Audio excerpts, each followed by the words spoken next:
Good morning. Welcome to the Donnie Glover Show. It's a beautiful day in the neighborhood.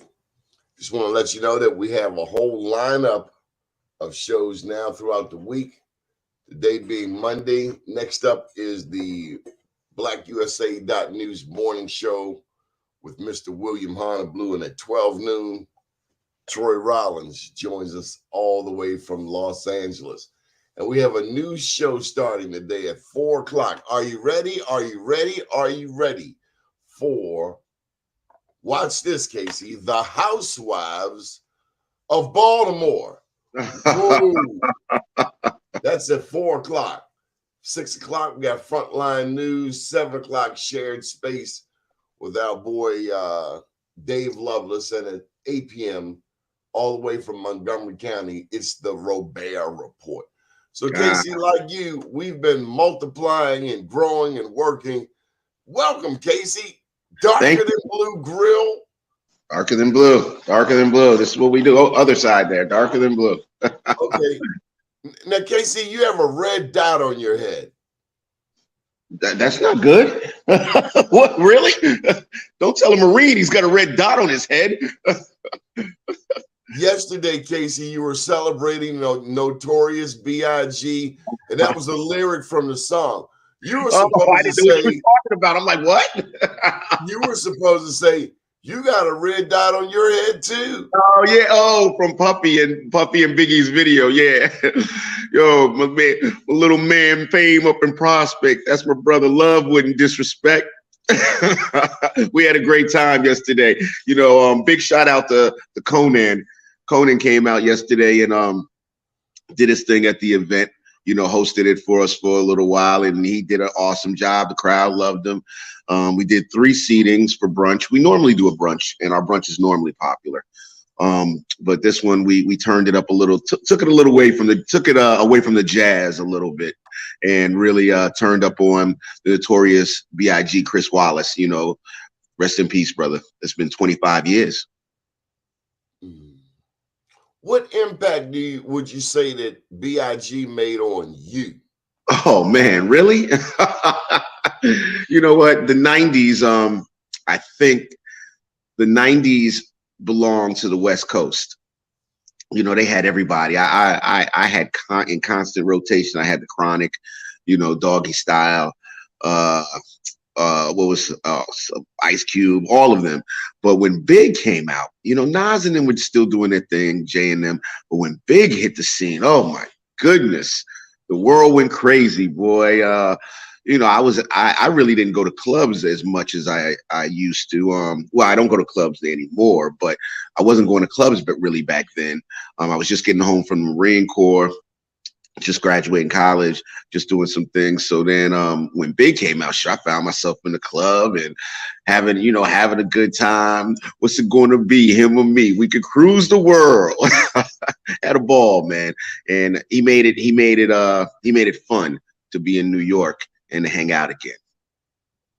Really? Yeah, it was a good time. It was a good time. The 90s were a good time. Living in New York, lived in Manhattan, lived right over near Central Park, was out probably a lot more than I should have been, but had a great time. And Puffy and Biggie and those guys made it fun just to be out again, where you didn't have to worry about nonsense. They made the party. Have you met any of your celebrity favorites? Have you ever met Nas, Biggie, Jay-Z? Yeah, I've met Jay. I've met Jay a couple of times. I've bumped into Biggie coming out of a VIM's on 125th Street back in the day. I was like, oh, Big, what's going on? He was like, hey, what's going on, man? I was like, yo, love your music. And he was, thanks, I appreciate it. And he was real humble, real nice guy. I won't tell the Jay story on air because that was a little bit more in detail. But that one was alcohol filled, so I probably didn't handle myself the way I should have. But yeah, I've met quite a few cats along over the years, just living in Manhattan and being out in clubs and things of that nature. But ironically enough, the I think the person that I enjoyed meeting the most was actually down here in Baltimore. You know, when Sugar Ray Leonard came to my first restaurant, I think I was more. I'm not a starstruck kind of guy, but when Sugar Ray Leonard wanted to sit down and talk to me about opening up a restaurant in one of his developments in Anacostia, you know, that moved me. That moved me.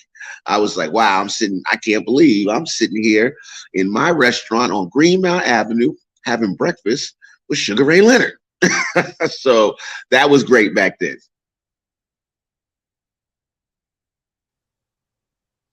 Wow. Oh, it looks like you froze for a second. You froze a little. Still there? I am. So All tell right. us about the menu now. All right. Our menu at Darker Than Blue. Yeah. All right. Our menu at Darker Than Blue. It's a pretty straightforward menu. We have some, of course, fan favorites like our Southern platter. Our Southern platter is a half a fried chicken, candied yams, macaroni and cheese, and collard greens. And then we do another fan favorite, of course, which is our blackened catfish, and that comes with jasmine rice, sauteed baby spinach, and a Louisiana style cream sauce. And what we do is, you know, we give you a lot of food at a reasonable cost. That's what we're known for. So people come here, we get big portions, family size portions, if you will, and the food tastes good, and it's in a comfortable environment that you can come with your family and you can sit and you can relax and have a good time. Where'd you learn to cook? That's a great question. I started cooking in the Marine Corps, but after I got out of the Marine Corps, I attended the Culinary Institute of America. That's where I went to college, and a lot of people know, if you do your research, it's the best cooking school in the world. Weren't many African Americans up there, but we had the ones that did. We had a good time together. So that's where I started, and then I worked in some really great restaurants over my career. So worked in Aquavits, the Water's Edge, the Delegates Dining Room at the United Nations, and then of course, you know, worked in some jobs that I had to make money. So I worked in food service, worked for companies like Sodexo and Aramark, and that's where more of the management background came from. But you know, go ahead. I'm sorry, brother. Well, you were talking. I want to get back to this military. So in the Marines, they actually trusted you cooking food. How did that happen? Did you? The question shouldn't be that they trust me with a spatula. The question should be that they trust me with an M16A2. I was wondering, what, you can't shoot? No, I shoot very well. You know, yeah, I don't with my Biggie line, I don't shoot you know, what is it? Lopsided, running along the train, whatever, however that quote went from him and Buster. But you know, I shoot pretty well. But I ended up in the kitchen in the Marine Corps. I went in an open contract, and that's where I landed. But you know, I'm a God-fearing man. I really am. And God gives you what you're ready for. And he knew my path before I did. And who would have known that I would have loved what I did? Who would have known that I would have been able to make a career out of this? And, you know, through the grace of God, who would have known that I would have been able to impact and touch so many people that I have? And that's the true blessing. The blessing is in the cooking. The blessing is not the food. Because, you know, everybody makes a lot of people make good fried chicken. A lot of people make good mac and cheese. But to be able to have people want to come in and see you and want to eat with you, because like I tell people, and I think you were here during my grand opening with everyone else, you know, at this point, after 10, 15 years of owning restaurants here in Baltimore, I don't have customers anymore. I have friends and family that come and dine. When you look at the location you're currently in, downtown Baltimore, 400 block of North Charles Street, you're surrounded by a lot of money. We you know, I can say this with all sincerity. It's a blessing to be in this location. It's a beautiful building. It's a beautiful location. People often ask, do I miss Greenmount? Of course I do.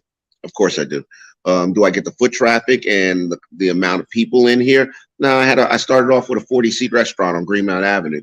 Greenmount was more of a community type restaurant, so it was a great location. So, If you're ever looking for, if you will, quote unquote, a starter business, I think that's a great place to start. And I loved it. The community embraced me.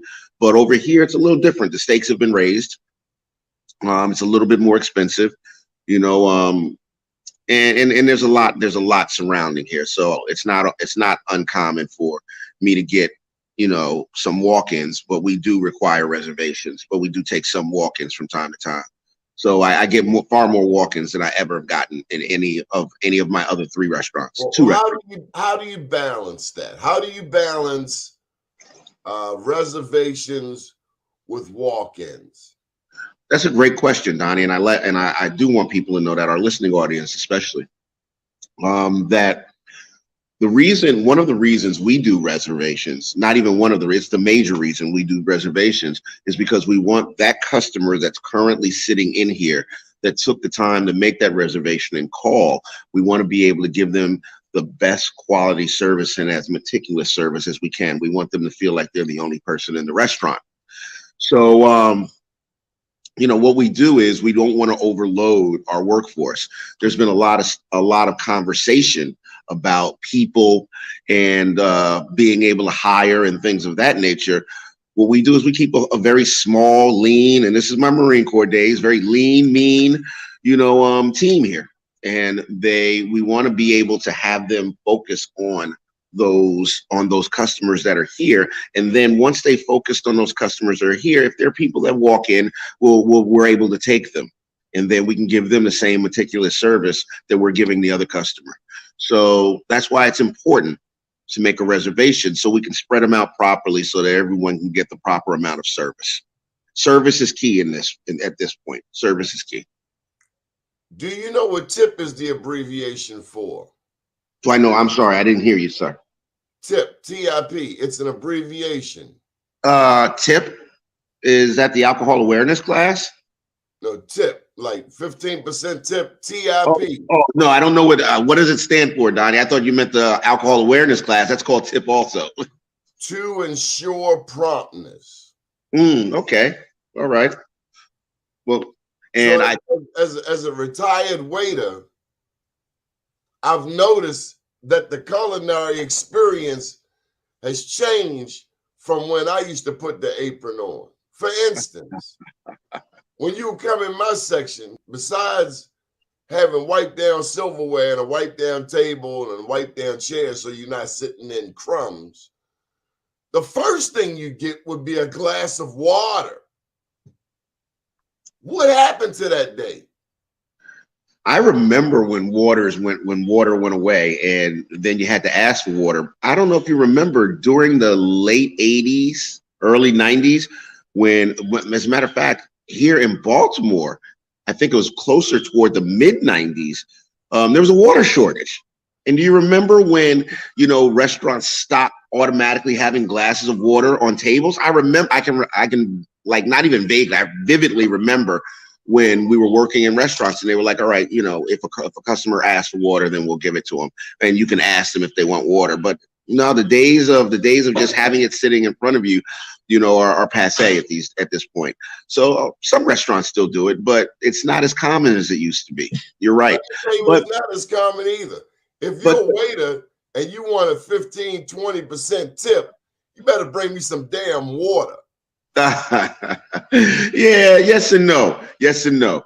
So water is no longer, when I got to go to the Capitol Grill and get a glass of water. I'm just talking about a glass of water with lemon. That's how I was trained at the Center Club. Number 2, hot bread today. Yeah, I'm not talking about your restaurant, but whatever happened to the day when hot bread was a part of the meal? Yeah.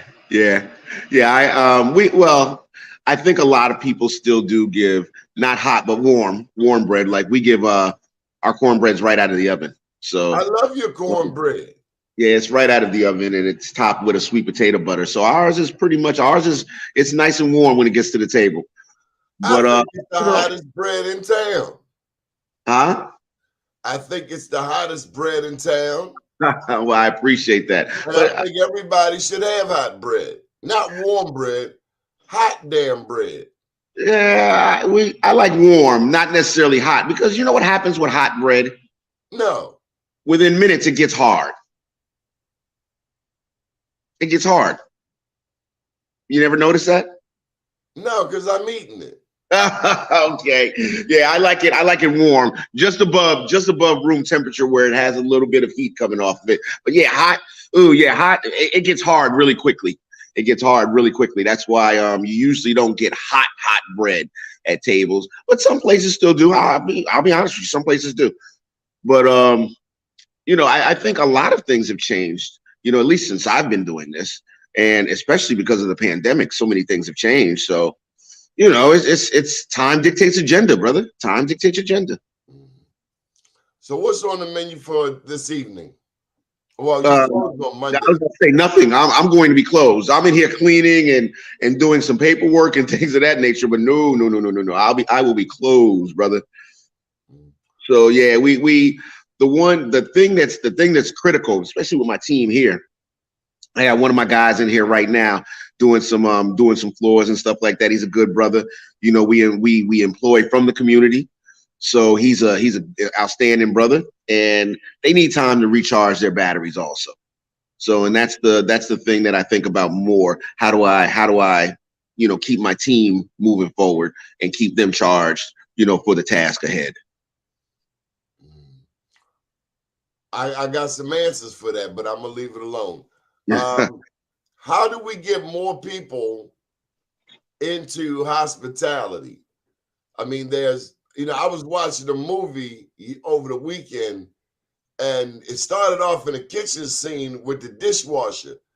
Now, I told you I waited tables, but I don't know if I told you that my very first job was as a dishwasher. Let me tell you something, in case you don't know, not you, but the general audience. The dishwasher is the most necessary person in the kitchen besides the chef. Yeah. The easiest person to replace in the kitchen is the chef. The hardest person to replace in the kitchen is your dishwasher, Tell because them why, Casey. it takes a special person to come in there day in and day out and play in water and dirty dishes that are coming back that don't seem to stop. Your dishwasher is an intricate part that I would go as far as to say one of the most important, if not the most important person in the kitchen, because that takes a special person to do that job. And guess what? You can't cook or serve without dishes. And it really is no more simple than that. I was top waiter. I was top waiter because I tipped my dishwashers. Oh, yeah. Well, our server doesn't tip our dishwasher, but our dishwasher does very, very well here. But I was the head waiter. And so let me just give you the scenario. If you have a couple of dollars to tip your cook, to tip your food runner, to tip your dishwasher, give it out. If your dishwasher should never need bus fare. Never. Yeah. I can agree with that. I can As a agree. waiter, I also learned this, that your chef, you better kiss your chef's butt. Let me tell you why. If you're a Why? waiter, no chef, no food, no tip, no girlfriend. No girlfriend. Now, how did that play into the equation? You ain't got no money, no honey. You might be right there, Donnie. You might be right there. But I don't know many servers that tip out that many people at night. But you could be right. You gotta tip everybody. But I'm saying, if you big man on campus, you better spread that wealth around, because you didn't make that money by yourself. That's my point. So it don't have to be a restaurant. It could be a stockbroker. You don't get to be number one stockbroker without some type of administrative assistant, secretary, without having some people in other offices reading the ticker tape, keeping you abreast. In politics, I have an old lady that sends me political news around the clock. Yeah, well, everyone. Nice sharp. I gotta stay sharp. Well, keeping it on that whole rap, platform. You're right. In the words of Jay, everybody's got to get a piece of this pie we trying to slice up, and that's real talk. So, and that's what it's all about. Even being a restaurant owner, that's what I think about. When somebody walks through that door, I get people to walk in. Even here's something real. Here's real talk for you. No matter whether or not it's Greenmount, no matter whether or not it's downtown in Charles Street, whether or not it's on Bel Air Road, you are always in Baltimore City going to get somebody to walk in that door and say that they're hungry and they need some money. I don't care where you are in the city. Somebody's going to walk in that door and ask you for either some money or some food. And you have to be able to disseminate. Is this guy drinking? Is he on drugs? Or is this guy hungry? And you feed them.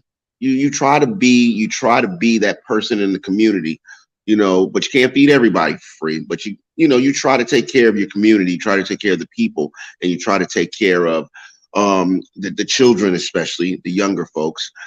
So when you're talking about being in the hospitality industry, it's not just about, I started off doing this as a chef, but I've turned into, everything from a community organizer to, a counselor, to everything else, giving money to schools, helping band programs. So you kind of turn into this all around coach, if you will, to help out the community.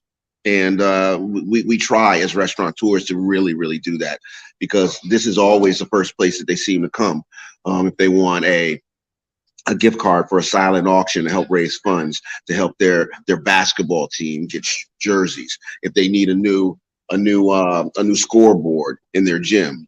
So it's more than just being a chef at this point. You become a business owner, you become a restaurateur, and you become a part of a community. So yeah, and I appreciate that. I really can appreciate that, and it's helped me grow as a person. The next time the CIAA comes to town, what is it that you want to see differently? I think what we need to see differently, not even just what I want, because I'm all about community. I'm all about ensuring that everybody gets a piece of that pie that we're trying to slice up. We need smaller businesses to actually start making some of the decisions. We don't need marketing people out there to make the decisions for the independent restaurants. We need to have a seat at the table. Elizabeth Warren said it best: if you don't have a seat at the table, you're what? On the menu. You're on the menu. And we need a seat at the table, because why do we have marketing people telling us how we should be marketing our businesses? We're restaurateurs. We know how to market our own business. So they need to come to us. Al Hutchins, Visit Baltimore, Downtown Partnership. They need to come talk to us about to help us market our business. Marriott, I worked for Marriott for a number of years. And one of the things that Marriott had kind of in the 90s had this transition. It used to be, this is what we can offer you. And then they changed their whole mindset of, well, what can we offer you? Asking what we can offer you instead of telling you this is what we're going to give you. So we got to, next year doing the CIAA, that needs to happen. It really does. We need to talk to the individual restaurants. So instead of saying, oh, we're going to do a Black restaurant tour and we're going to do a happy hour, nothing against, Zeke and what he did. He did a phenomenal job. But that didn't fit for a restaurant like mine. You're not interested in hosting a bunch of happy hours. No, I'm not. That's not me. That's not what I do. Because you run a restaurant with reservations, as was established in the early part of this interview. Yes, exactly. You want to serve people food. And when I asked you months ago about happy hours, you said you didn't want a bunch of people just coming to your spot only for alcohol. And that's the chef in you. Yeah, and that's I can't do that. Did you run into that at Darker Than Blue? No, I didn't run into that at the original Darker Than Blue, because at the original Darker Than Blue, we were BYOB. And even being BYOB at the first Darker Than Blue for 10 years, we only allowed wine. We didn't allow beer. We didn't allow alcohol with that, because you're not going to. I would be perfectly frank with people. I don't want to serve a bunch of alcohol to people and then have to worry about how you're going to get home.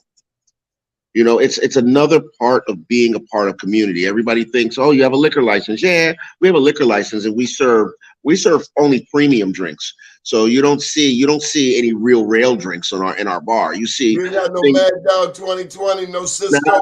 we don't do that Mad Dog. We do nice stuff. You know, mid shelf and up and better. So you know, we want people to come in and that love the taste, you know, of a good gentleman Jack with their steak. That's what we want. We don't want somebody who's just going to come in and start slamming drinks down. That's not what we do. That's not what I want to do. It's not what That's one of the reasons that my Bel Air location wasn't necessarily right for me. We tried to build an upscale sports bar, you know, that served great food, but sports bar denotes drinking, lots of it, and it's just not what I do.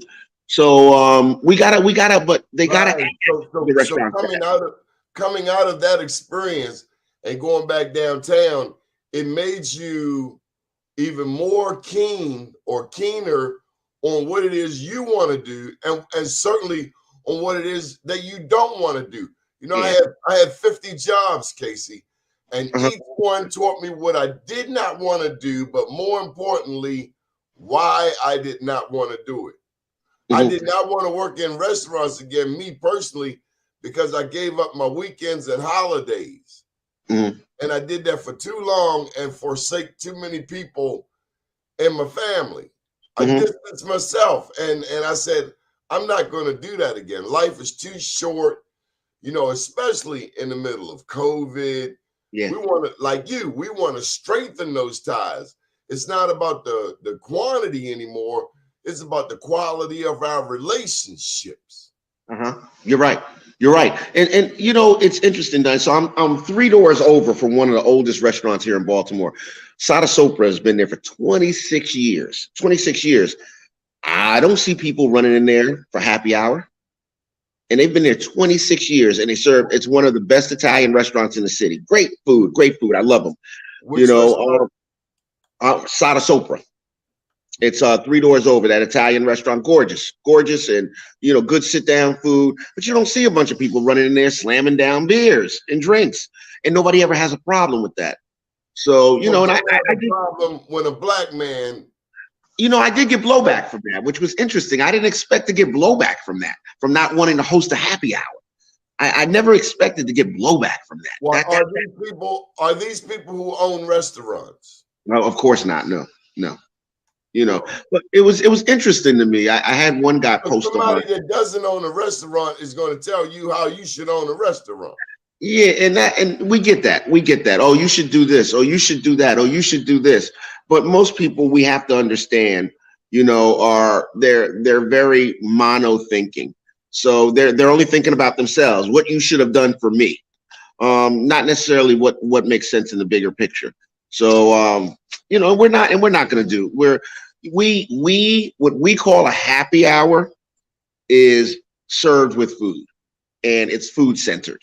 So we do have, let me tell you, we do have 2 specials starting this week, and we're calling them happy hour specials. So every Tuesday for the remainder of the month, we're going to do half price burgers on Tuesdays.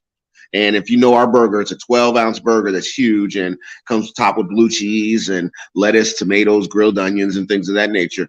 And then on Wednesdays, our most popular dish, which is the half a fried chicken, which is that half a fried chicken, that Southern platter, we're going to be doing a half price Southern platter on Wednesdays for the remainder of the month. And I want to make sure I got it right. I'm not sure if it's the half price burger. I think it's the burger at regular price, but it comes with our darker than blue lager. So I want to make sure I get that right. It's the Excuse me, sir. My attorney just whispered to me bait and switch. Can we get that burger? Let's clarify that again. we'll clarify that again. It's not the half price burger. It's the burger served. So you get the burger with a darker than blue lager. So we do our own darker than blue lager. So the burger comes with that, and it's the half price Southern platter on Wednesdays for the remainder of the month. You know, my brother calls that the barnyard pimp. Hey, yeah, okay, the barnyard pimp. Casey, I want to get back to the CIAA. Just a couple of things. You right. have one of your general manager attended Fayetteville He did. They nicknamed him Champ. He was a football standout. What was Ben able to do for you in the middle of CIAA? And we're talking about the Central Intercollegiate Athletic Association, which just came to Baltimore. It's been in Charlotte about 35 years or so. First time in the past, it's now in Baltimore, and Baltimore has it for what, 5 years, another 2 years or so. Let me tell you, if I could take some of your time, I'm gonna take about maybe 5 minutes of your time, 2 minutes of your time to tell you about Ben Washington, BJ, Champ. So I hired BJ over at the Marriott when I was the food and beverage director over there. He works for me over there as I hired him from the MGM. He became the restaurant manager over at the Marriott Delta for me. And I was so impressed by this cat when I decided to reopen my restaurant. And I knew one of the things that I needed to do was hire a general manager. I called him up, and we stay in contact, of course. I called him up. I was like, listen, I'm opening a restaurant. I want you to come aboard, and I want you to be a part of the team. Don't have a lot of dough I can pay you, but we can grow together. And without a doubt, he came, and he doesn't work for me. He assists me, and that's how I look at him. I look at him as, someone that helps me through the day-to-day grind, because this brother is so incredibly intelligent. He can see the landscape, and this comes from, like you said, his Fayetteville. They call him Champ because they were the last CIAA winners of the football team, and he was the instrument in making that happen. He's a wide receiver for Fayetteville State, and he was a standout. If he didn't mess up his knee, would definitely be in the NFL right now. I mean, just a brilliant, when I say brilliant young man, brilliant. And he comes in here on a daily basis, and he runs the front of the house for me. And, he keeps me in line, which is a major piece. But this is what it's all about. And what I always speak to him about is trying to, get his arms around also being a better businessman, because he owns his own business also. And he does a phenomenal job. And it's called the Popular Stranger Hat Company. This young brother, came up with some concepts for hats and sweatshirts that were unique, and he sells them, and he does a great job. And it's a blessing for me to be able to have him as a part of my team.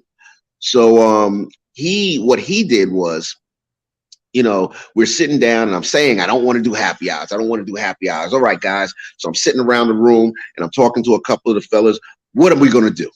So then he was like, well, I can call Fayetteville State, and, I can see if they want to have their team dinners here. And I pointed to him. I said, that's what we're looking for, stuff like that. I said, that's what we used to do at the hotel. We used to service the teams. Towson football team, that was their host hotel.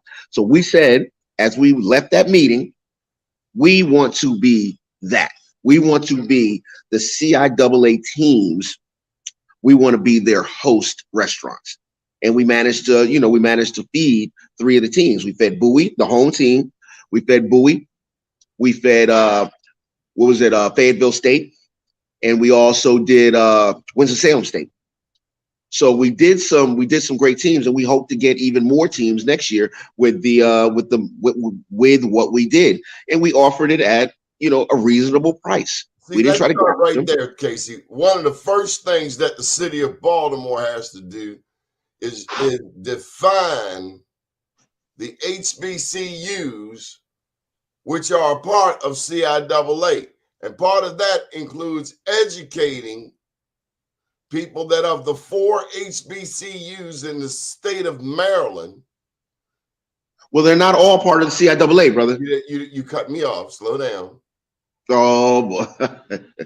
Coppin, Morgan, University of Maryland, Eastern Shore are not in the CIAA. They are in the MEAC. Exactly. The one school in the CIAA is Bowie State, which, as you just stated, by default is the home team. How many of us knew when CIAA came to Baltimore that we're supposed to be sporting Bowie gear, and unapologetically so?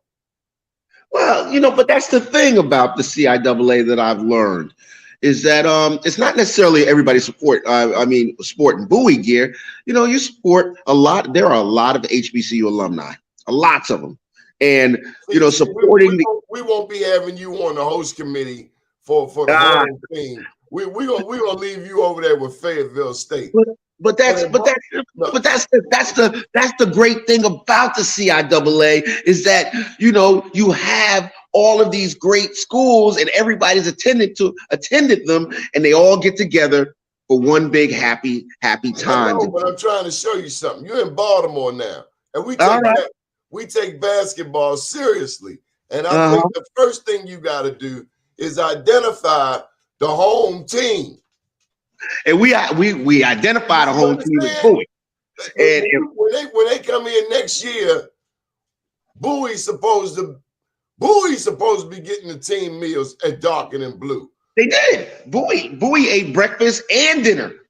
That's for the days they were in the tournament, ate breakfast and dinner at Darker Than Blue. Right. And I loved it. I loved it because you know what? We going back to this. I didn't have to do a happy hour because that's where my money was coming from. So I loved them. And the kids you should have saw, man, I had such a good time. Man, let me tell you this real quick. This is great. So I'm standing at the restaurant, you know, I got everything ready for them for breakfast and everything. And the guys, and we did the boys and the girls teams. You know, so they came in, the women's and the men, sorry, not boys and girls, the women and the men's Bowie's basketball team. So one of these tall young men come up to me, gotta be about 6'6". He said, "Hey, Mr. Casey." I said, you know, I'm looking up, "Hey, how you doing? You know, man, what's going on? What you need?" He said, "I know you don't remember me. My mother used to bring me to the Darker Than Blue on Greenmount." And I was blown away. He was like, "Yeah," he said, "I used to eat your food at your Sunday brunch. It was one of my mother's favorite places." You know? And it really does, you know, and those kind of things, they always resonate with me. And it was good in our back lounge area, you know, one of the guys found a remote control and they would be here. They got here 8:30 in the morning. They would be here till about 10, 11, just sitting, eating. They all kicked off their shoes in the back lounge area, was laying back on the sofas, watching TV and eating. And it felt good. It felt good to have those, to be a part of something that those young men are going to remember. Oh man, we ate breakfast and dinner there, you know, when we were at the CIAA. So being a part of that is great. For years, for decades. Yeah. And it was good. Knowing that Darker Than Blue has made these impact in certain areas has always made me feel good. So for that young man to come and say that to me, and I remember him, and I look at him, I'm like, wow, man. And he came back the next day, hey, what's going on, Mr. Casey? It feels good. It really did make me feel good. That meant more than any check that they could have signed to me. Casey, have any mayors been to your restaurant yet? Yes, former. None of, you know what? It's interesting. None of the former mayors have been here. So, but Brandon's been here a few times. Of course, Brandon was at the grand opening. You know, Mayor Scott was at the grand opening, and he's eaten here a couple of times. But I used to feed Mayor Scott regularly at the old Darker Than Blue. Well, that's very good. I'm really, really glad to hear that. I'm glad he understands the need to support your restaurant. But let me say this on who comes through that I really appreciate. You know, the lieutenant governor comes through, and you pointed something out to me. You pointed this out to me. The lieutenant governor just doesn't come through, but he comes through with his family when he comes to see me, and that means a lot to me. Oh, it's your grand opening? It was at my grand opening, and afterwards, he's been here with his wife for brunch and things of that nature. His wife came, and she's not going to be just any old place. She comes and stays. Yeah. During the grand opening, you had people going and out, coming and going, but the lieutenant governor and his wife and daughter sat front and center in the middle of a pandemic and stayed. Yeah, we had a good time. I really do. Actions speak louder than words. They do. Because I hear a lot of cats in this city talk smack about Hogan, and then you pull back the curtain and they primary beneficiaries of Hogan. Yeah. You know what? You can say what you want, and as they're coming to the end of their second term, they've got months left. as they're coming to the end of their second term, guess what? You can't deny that we've had, they'll be done in 8 years. It'll be a total of 8 years, that these have been some of the best 8 years, even during a pandemic, that we've had in years from any governor. So Michael Haney put there, and he bought, you know, see, he would never make it at Morehouse. He bought Jack Young. I think he meant he brought Jack Young to your restaurant on Greenmount. Michael Haney. Michael Haney's been commenting on his show. Let me tell you, Michael Haney. Oh, that guy right there. You know guy right there. I love Michael Haney to death. We go back and forth a lot, but there's love. There's a lot of love and respect in the room because I really do love that guy.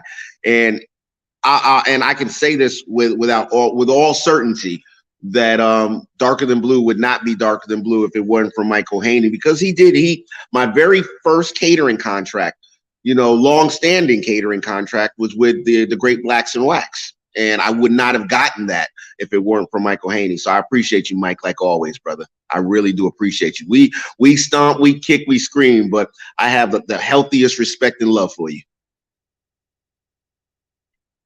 Still there, Donnie? Did I lose you? I was waiting on you to say some more nice things about Michael Haney. You know, he has an incredible ego, and besides, I'm making my coffee. He does too.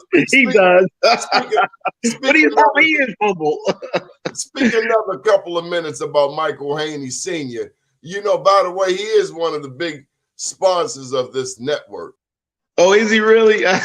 No, you know what? I didn't know that he was one of the big sponsors, but it doesn't surprise me. Because the one thing that Mike does, not even the one thing, one of the many things that Mike Haney does is he supports Black business, and he supports Black entrepreneurs.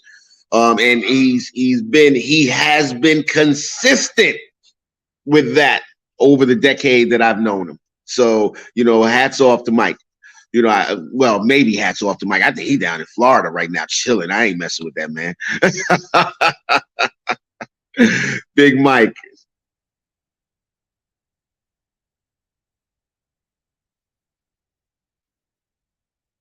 So, yeah. What's the next one, Donnie? Thank you for your patience. I missed my coffee this morning. Oh, that's I want to tell you that Michael Haney is he's big on supporting business, but he's also big on education.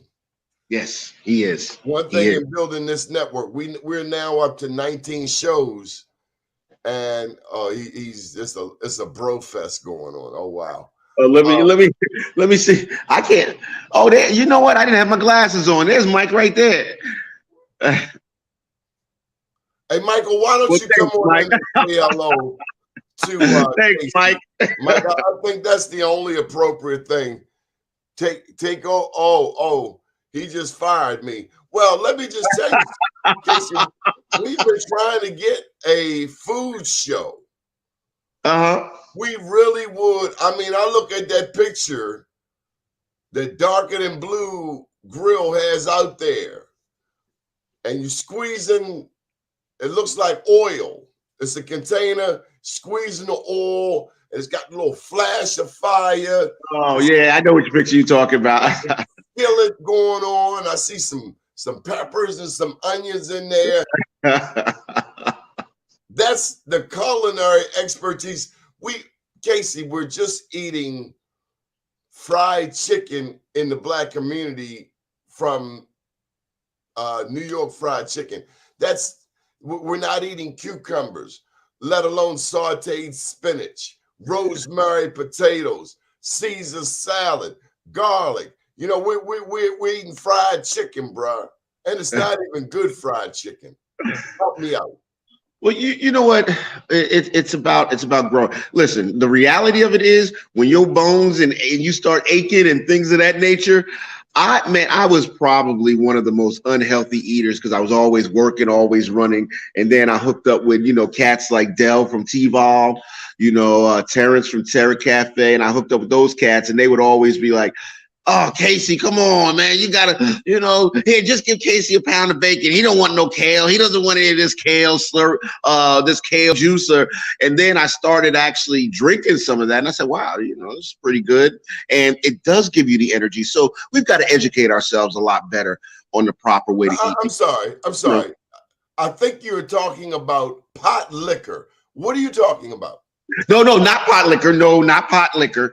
Now, if it were pot liquor, no, I like pot liquor. So don't get me wrong there. I can sit and eat the juice from the collard greens. Shoot, I can, man. Now you're making me lose all kinds of. I love that. No, I'm talking about smoothies, where these guys had me drinking smoothies, not pot liquor. Now that's my style right there. But I was raised on pot liquor. My mother on Sunday, she got a cup of pot liquor on the stove. Don't touch that, boy. That's for your daddy. Boy, put that over some rice, man. You do whatever. Oh yeah, that's me, man. I might be a city slicker, but I'm a country boy at heart, and that's from my father. God rest his soul. That was my man. Sardines, grits, pot liquor. Oh, those are good days. Huh? I didn't hear you. What do you put in your greens? Smoked turkey, and that's really it. Just smoked turkey, onions, some red peppers. I said red peppers, onions, a little bit of garlic, and some smoked turkey. That's it. No, you lie. Oh no! I'm not lying this time, man. Not this one. No. Man, you know what? And those some good greens, man. I got to admit, they're pretty doggone good. There's something else in them greens. Well, you might have saw maybe a toe. Put my foot in it a little bit. You know how the old folks say, put your foot in it. So other than that, that's it. I tasted the last order of greens, and I swear they tasted like my mama's. Well, I appreciate it. You had them right beside the mac and cheese. Yeah. Now, typically people use the dark cheddar cheese, but this mac and cheese, it was lighter. Yeah, we do use sharp cheddar, but you know what our secret ingredient is, and I don't have a problem telling everybody. Our secret ingredient is blue cheese. So we put blue cheese in our mac and cheese. And yeah, people they'll sit there and they'll think, this is good, but what's that taste? And then when I walk over and tell them there's blue cheese in there also, they'll be like, oh my God, that's it. And I don't even like blue cheese, but this is good. So, Conan gave me a big compliment. Like something black people would say, I don't even like blue cheese. Conan gave me a big compliment yesterday. Yo, big up to Conan, for hosting our Biggie brunch yesterday. But Conan came through, and Conan was sitting down eating. And, I didn't know he was a grits guy. He said, man, he's some good grits, man. He said, I ain't had grits this good since my mama. And I was like, thank you, man. That meant a lot. Oh, Mike just said something. Hey, Mike, thank you for the shrimp and grits compliment.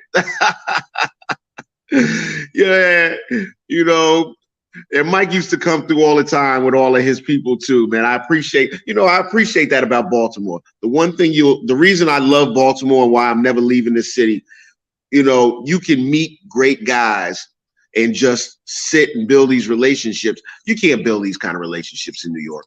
You just can't. You just can't build those relationships and meet those. There's no way I could have talked to Michael Bloomberg as he was walking around the city or driving around the city. But, I can meet the mayor. I can meet guys like Mike Haney, like yourself, and we can have, conversations together and have a good time, man. And that's what I love about Baltimore City. It's just an incredible city. Okay.